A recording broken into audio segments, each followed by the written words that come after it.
Dig it. Slow drag with remedy.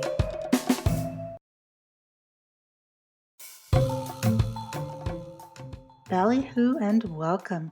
The Passion Project continues. My name is Remedy Robinson.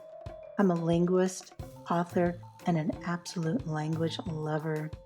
And this is an appreciation. This is an exploration of linguistics, language, and the keen art of taking the piss, as framed by the peerless poetry of the modern day master, Elvis Costello.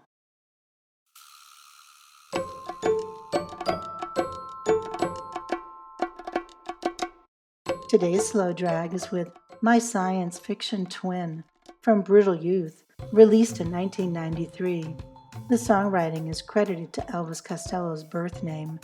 It's a seemingly straightforward piece that muses about what life elsewhere might look like. Yet, as this is an Elvis Costello piece, there is far more to it than just mere speculation. It mentions a few recognizable traits, sure, but then twists them into a uniquely Elvis Costello complicated transom knot of images and sounds.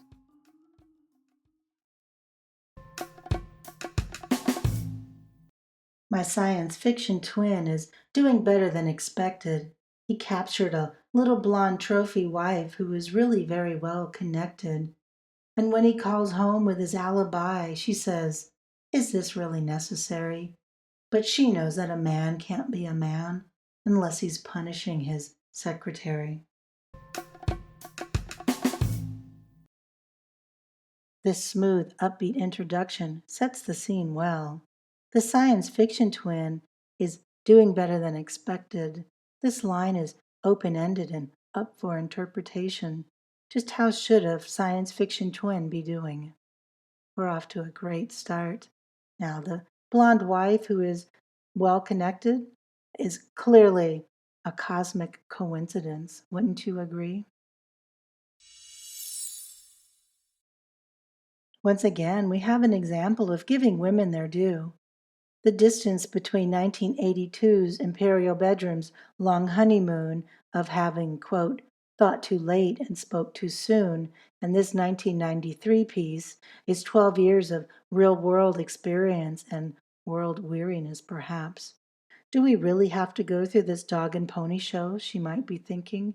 She seems to know what she's signed up for. No one is fooling her. The behavior, both lying and adultery, is not condoned, yet it is nevertheless a simple matter of which battles you choose to fight. Likewise with the secretary. What does it mean to punish her, and why does that make him a man? With this, we see brilliant positionings of perceived social mores. He sips in the glow of a 61 vintage, just as the day is dimming, with every intention of surrendering to 50-foot women who put the fascination back into my science fiction twin. Introduced in the first line of the first verse, the he referred to in this verse is more than likely the science fiction twin, and what a smooth operator he is. Vintage liquor at sunset, surrendering as opposed to punishing now. He's a complex creature, to be sure. My science fiction twin decided to become invisible. He has my eyes, my face, my voice, but he's only happy when I'm miserable. The words flew from his mouth, and they were gently gathered by reporters, trying to frame his once infamous flame with tattered pictures of her daughter. The lovely repeated sound in four repeated words creates a lovely outline for the inside pairing of invisible, miserable, and all the other strategically placed consonants found in nearly each line. Invisible, voice, infamous, flame, miserable, with the last two lines landing the knockout punch of tabloid fodder. trying to frame his once infamous flame. No sense in mentioning names, but her daughter is quite attractive, wouldn't you say? Her hair is all made out of porcupine. Her figure is fantastic, but as you know, they corrupted her, so they're being sarcastic to put the fascination back into my science fiction twin. The first line, the one about her figure and her porcupine hair, is in quotes. And the assertion of, as you know, shortens the distance between writer and reader. We're all in on the gag, it seems.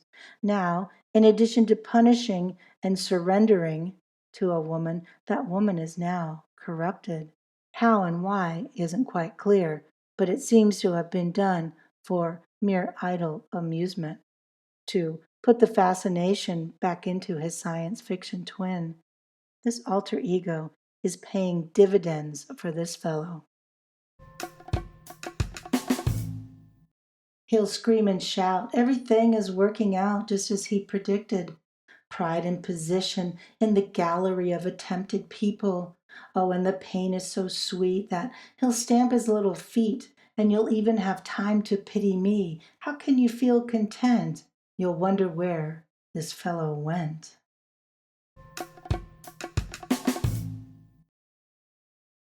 Again, we're back to a pronoun to refer to the science fiction twin. It's as if it's the stage direction that delineates itself from when the science fiction twin is actually mentioned. The sound in a previous verse is now replaced by the popping explosions of the p sounds. Predicted, pride, position, people, stamp, pain, pity. That's 7 words in a 53-word verse. Then, of course, there's the panting H sound to complement those P sounds of the pronouns used. The adjectives continue to stack up nicely. This time, however, it's directed inward toward the bystander twin. You'll have time to pity, but how exactly does this make us feel better? Too late, no more time to think about it. The science fiction twin is gone again, only to reemerge after having reinvented himself once again. My science fiction twin, escorted by his lovely nieces, filled up his purse, dictating verse while painting masterpieces. His almost universal excellence is starting to disturb me. They ask how in the world he does all these things, and he answered superbly.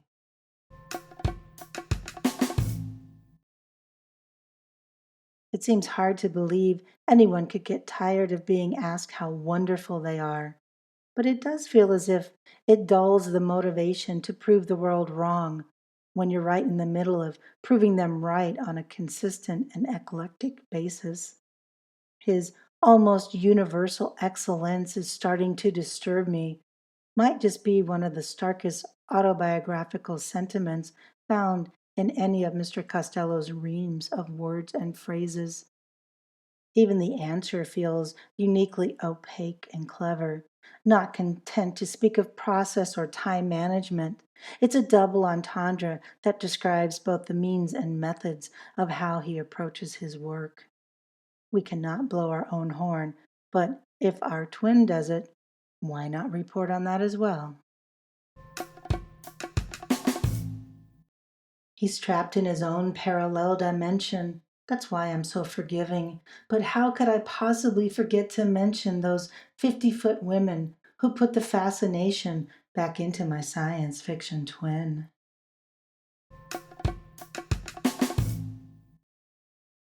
It's okay if the science fiction twin brags, for we see he's forgiven since he's not of this world. Remember a few verses ago, the twin was sipping a vintage year, contemplating surrendering to what could be interpreted as stately, athletic Amazons. Well, apparently, the twin actually has regained his sense of fascination. It might have taken trial and error, but it has been accomplished nevertheless. Dig it.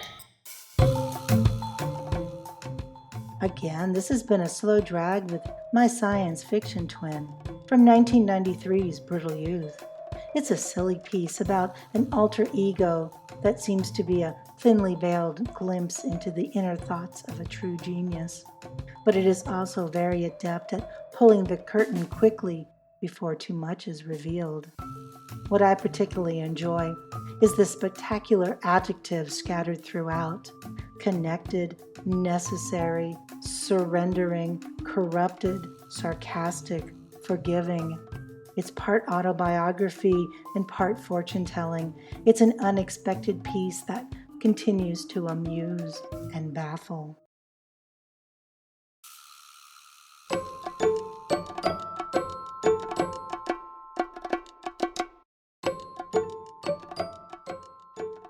And that's it for today's slow drag, my friend. Thank you for listening. Brutal Youth is an exceptional album. It is a joy to revisit. So I encourage you to re-listen to episode 8 of Slow Drag with Remedy, The Word That She Wanted, a slow drag with 20% amnesia, as well as episode 26, Before You Start to Cry. That's a slow drag with You Tripped at Every Step. Both episodes are slow drags with more gems from Brutal Youth.